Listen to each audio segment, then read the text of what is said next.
Assalomu alaykum, hurmatli tinglovchilar. O'zbekiston akkreditatsiya markazining Akredit intervyu sahifasi yana efirda va bugun biz bilan suhbatda markaz direktori o'rinbosari Shahnoza Yo'ldasheva. Assalomu alaykum. Assalomu alaykum.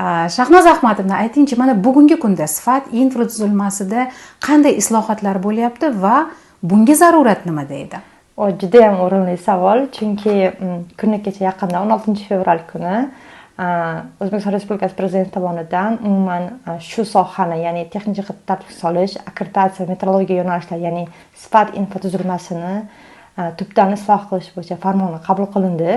Bu bugungi kun uchun va kelajakdagi iqtisodiy rivojlanish uchun ham juda ham muhim bo'lgan bir oldinga qo'ygan maqsadli ko'rsatkichlardan biri.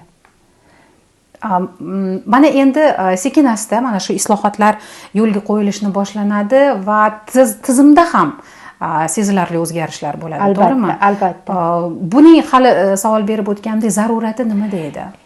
Zaruriyat iqtisodiy rivojlanish nuqtai nazaridan kelib chiqsak, biz umuman jamiyatni rivojlanishni bir bo'lagimiz. Bizni harakatlarimiz ko'rinmas ham, lekin biz parda ortida bormiz. Endi iqtisodiy rivojlanish nuqtai nazariga kelsak, bugungi kunda bizda importchilar, ya'ni chetdan mahsulot olib kelayotganlar, mahalliy mahsulot yetishtiruvchilar, xalq, ya'ni jamoatchilik, davlat idoralari bilan hammasi birgalikda chambarchas o'sha sifat infratuzilmasini manfaatdor taraflari hisoblanadi. Endi bizning maqsadimiz ayni shu manfaatdor taraflarning hammasini shu sohadagi ishtiroki va ularni har birini o'zini o'rni va shu tizimni rivojlanishdagi hissasini inobatga olishimiz kerak bo'ladi. Ayni shu nuqtai nazardan yangi farmon va yangi o'zgarishlar nazarda tutilgan. Mana kuni kecha e'lon qilingan farmonda Jahon savdo tashkilotiga O'zbekistonni a'zo bo'lishi degan jumlalarni ham o'qidik. Mana shu talab, ya'ni Jahon savdo tashkilotiga qo'shilishni asosiy talablaridan biri ham mana shunday sifat infratuzilmasidagi o'zgarishlar bo'lishi kerak deb tushunishimiz mumkinmi? Albatta, chunki mana biz yana o'sha orqaga qaytaman masala bu yuzasidan tashqi savdo, bo'lsin ichki savdo, tashqi savdoda ham o'sha savdodagi ishtirok etayotgan, ya'ni yetkazib berish zanjiri ishtirokchilari bor. Ya'ni o'sha bu hali aytgandek import qiluvchilar, ishlab chiqaruvchilar, yetkazib beruvchilar, umuman iste'molchilar. Jahon savdo tashkiloti tomonidan umuman savdo uchun umumiy bo'lgan mezonlarni belgilaydi.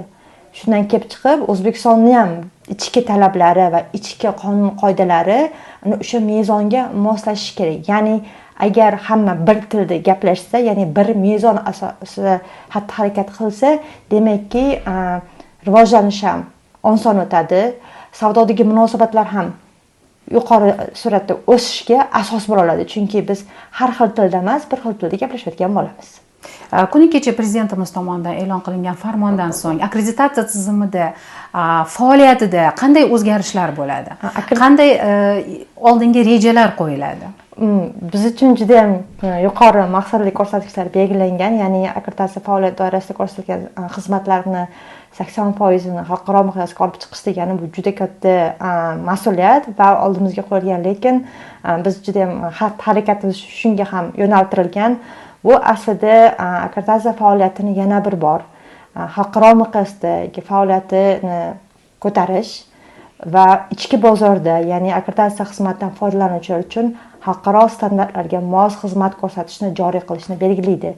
Bu nima degani? Ya'ni biz hozirgi markaz tarafidan ko'rsatilayotgan akkreditatsiya xizmatlarini 14 tasini xalqaro miqyosda tan olingan akkreditatsiya xizmatlari degan maqomga olib chiqish oldimizga maqsad qo'yilgan. Ayni bu maqsad shu yil 2026-yilda mart oyidan boshlab amalga oshirilishi ko'zda tutilgan. Hozir qizg'in jarayonlar ketyapti, tayyorgarlik ishlari. Juda ham kuchli. O'ndan ortiq davlatdan xalqaro ekspertlar keladi, to'g'rimi? Albatta, bu narsa aslida mart oyidagi tashrif bu kulminatsion nuqta deb bilsak, bu tadbirni o'zi o'tgan yili boshlangan edi. Mana bu hujjatlar tekshirish asosida, o'rganishlar asosida men o'zim har kuni shu guruh bilan bevosita birga ishlab, savol-javoblarga javob berib, tadbirlarga tayyorgarlik ko'rilyapti. ularni O'zbekistonga tashrif, markaz faoliyati va markaz tarafidan akkreditatsiya o'tgan obyektlarni faoliyat bilan tanishi bu o'sha baholash jarayonida eng kulminatsion nuqta hisoblanadi va biz oldimizdan o'sha ham sharafli, ham hayajonli, ham mas'uliyatli vaqt yaqinlashmoqda. Xo'p, xalqaro e'tirofga ega bo'lish bu markazni nufuzini oshiradi.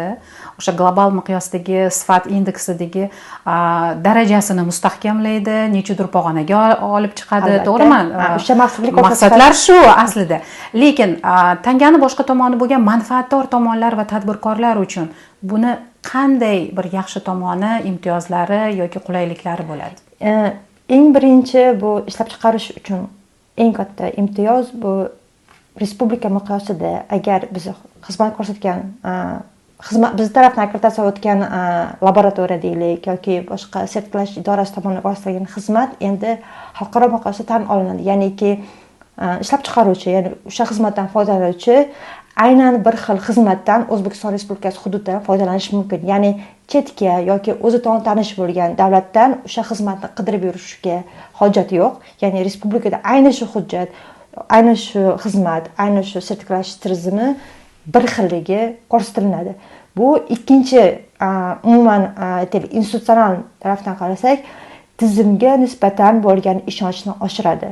Ya'niki bizga agar tashqaridan investitsiya jalb qilinish kerak bo'lgan taqdirda har doim ham savol tug'iladi, tizim qanchalik xalqaro miqyosdagi talablar va shartlar bilan moslashgan degan. Ana o'sha xalqaro miqyosdagi erishilgan e'tirof, ya'ni o'sha e'tirof doirasida amalga oshirilgan sertifikatlashtirish ishlari yoki sinov ishlari o'sha aytaylik mahalliy ishlab chiqaruvchi tomonidan amalga oshirilganligi va tizim borligini o'zini e'tirofi investitsiya qiluvchi chet ellik investorlar tomonidan ijobiy qabul qilinishi ehtimoli yuqori.